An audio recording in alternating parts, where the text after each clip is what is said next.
رجل مؤمن تقي ورع كان يسكن اليمن، عنده أولاد وعنده بستان، البستان فيه ما لذ وطاب، الله عبر عنه الجنة. هذا البستان الرجل بموسم الحصاد ياخذ حصتين من الحصاد من الثمر والباقي يفتح في السياج، هذا سياج البستان فتحة يدخل الفقراء يأخذون ما تبقى، أي طريقة حياته. فلما مات هذا الرجل أولاده تغيرت نياتهم، النوايا تغيرت، بعدوا بيناتهم قالوا انت شنو يعني شنو فقراء يشاركونا؟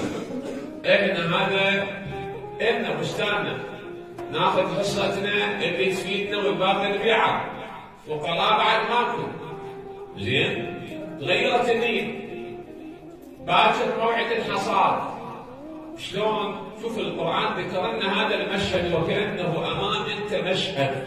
شلون نشوف الآن فيلم قدامك؟ القرآن جاء بهذه الطريقة الأدبية الرائعة. ايش قال؟ بسم الله الرحمن الرحيم إنا بلوناهم كما بلونا أصحاب الجنة. أصحاب الجنة يا أخوان أصحاب البستان، هو كأنه جنة. إذا أقسموا حلفوا ليصرمنها مصبحين.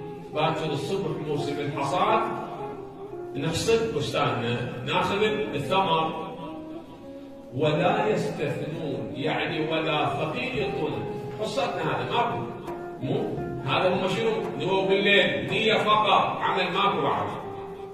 فطاف عليهم طائف من ربك وهم نائمون. الطائف هذا العذاب الإلهي. إلهي بعد ذلك بس نظر قال هو الأعمال كبيرة، نية خبيثة إذا العقاب على النية فقط. زين، فأصبحت كالصريم. هاي الجنة الخضراء النضرة تحولت إلى سوداء، اخترقت ما شيء.